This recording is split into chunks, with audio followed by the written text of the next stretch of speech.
আসসালামু আলাইকুম, কেমন আছেন সবাই? আশা করি সবাই ভালো আছেন। আমি জানি যে আপনারা অনেকেই জানেন যে আসলে আমাদের ভিডিও আগের মতো ভালো হচ্ছে না, এটা অনেকেই খেয়াল করছেন। আর আমি খেয়াল করি না, কিন্তু আমি জানি, কারণ হচ্ছে আমি কেমন ভিডিও করি, আপনারা কীরকম ভিডিও পছন্দ করেন, ওরকমই তো ভিডিও করার চেষ্টা করি সবসময়। তো এখন হচ্ছে ওরকম ভিডিও হচ্ছে না।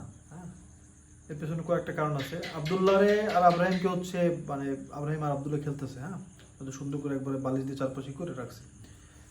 মিথ্যা বলবো না যে ঘুমাইতেছে, এটা এটা ফাও একটা একটা বিনা কারণে একটা মিথ্যা কথা বললে, বিনা কারণ কোনো কারণে মিথ্যা কথা বললে 7,000 বছর জাহান্নাম। হ্যাঁ, তো ওই কারণে মিথ্যা বলার কোনো মানে যাই হোক মিথ্যা আর বলবো না ইনশাআল্লাহ। হ্যাঁ, তো অনেকে আবার ভাবতে পারেন যে ওই আগেও তো ভাই অনেক মিথ্যা কথা বলছে। ওই জীবন হচ্ছে একটা এমন জিনিস, হ্যাঁ, এটা মানে আপনাদেরকে কারো জীবন কাউকে বোঝানো সম্ভব না। হ্যাঁ, এখন যদি আমি বলি ভাই আমার মা বাবা নাই, এখন বলবেন ভাই অনেকেরই তো মা বাবা নাই। অনেকের মা বাবা নাই সেটা ঠিক আছে, কিন্তু সবাই তোর ভিডিওতে আইসা আপনাদের সামনে সব কিছু শেয়ার করে না বা ভিডিও করে না, তাই না?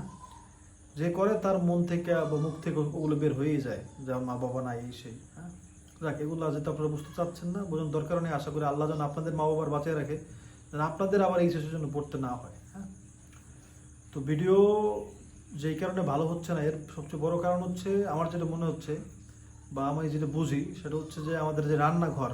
হ্যাঁ, আমরা তো রান্নাঘরেই মূলত মানে সব ভিডিও করতাম, তো সেই রান্নাঘরটাই তো নাই। এই জন্য আসলে মূল কারণ এটাই যে আমাদের ভিডিও আগের মতো হচ্ছে না। হ্যাঁ, আগে যেরকম আপনারা পছন্দ করতেন, দেখতেন রান্না বান্না খাওয়া দাওয়া, হ্যাঁ, সেটা এখন আর নাই।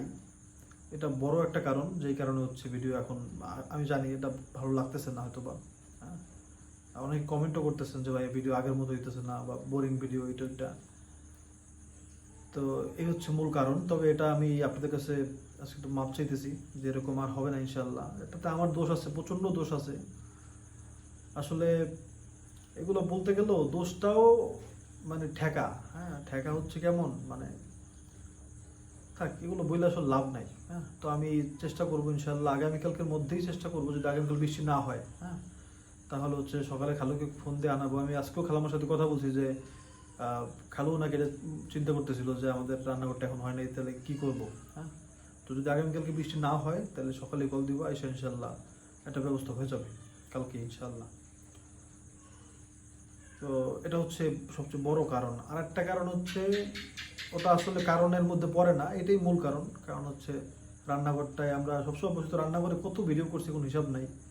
আর আপনারাও রান্নাঘরটা পছন্দ করছেন। আসলে এটা পছন্দ করারই একটা জিনিস, গ্রামে রান্নাঘর, হ্যাঁ, পুকুরের পাড়ে রান্নাঘর, এটা খুবই সুন্দর জিনিস, এটা আমি নিজেই পছন্দ করি। তো এটা আসলে অনেক মিসিং, এই কারণেই হচ্ছে ভিডিও ভালো হইতেছে না। তবে ইনশাল্লাহ আগামীকালকে থেকে এরকম হবে না। আর আমাদের তো আপনারা অনেক ধরনের ভুল ধরেন। হ্যাঁ, আসলে ভুল ধরার আগে একটা জিনিস চিন্তা করবেন যে ভুল তো সবার মধ্যেই আছে। হ্যাঁ, কারোরটা দেখা যায়, কারোরটা দেখা যায় না। তো আপনি নিজের দিকে তাকিয়ে দেখবেন যে আসলে আপনার মধ্যে ভুলের অভাব নাই, আমার মধ্যে ভুলের অভাব নাই। হ্যাঁ, আমরা আসলে কি করি, কিছু হইলে অন্যেরটা দেখি খালি। হ্যাঁ, চোখে নিজেরটা দিয়ে তাকাই না। একটা কথা আছে যে নিজের প্যান্ট ছেঁড়া, কিন্তু ওটার দিকে খেয়াল নাই, কিন্তু অন্যের প্যান্ট মানে দিকে তাকায় থাকে যে হ্যাঁ তোর প্যান্ট তো এরকম এরকম। তো এই স্বভাবটা আমাদের অনেক বেশি আছে। হ্যাঁ, তো ভুল আমার ধরার আগে আপনি চিন্তা করুন যে আপনারও কি ভুল আছে কিনা। হ্যাঁ, অনেকে বলে ভিডিও করে, পর্দা করে না। পর্দা কি আপনি করতে পারতেছেন? তাই না? পর্দা তো এত সহজ ব্যাপার না। হ্যাঁ, চেষ্টা করলে সহজ, তো এই দুনিয়াতে সহজ হবেই না, তাই না? এই জমানায়, এই জমানায় এটা সহজ ব্যাপার না। যে করতে পারে সে তো আল্লাহর প্রিয় বান্দাদের মধ্যে থাকবে অবশ্যই। হ্যাঁ, এটা এত ইজি ব্যাপার না। আবার অনেকে বলতেছেন ভাই ভিডিও করা, ভিডিও করবেন না, এটা সেটা। ভিডিও করতেছে অনেক বছর হয়ে গেছে। আর ধরেন আমি ভিডিও করলাম না, এতে আপনার কি লাভ হবে বলেন?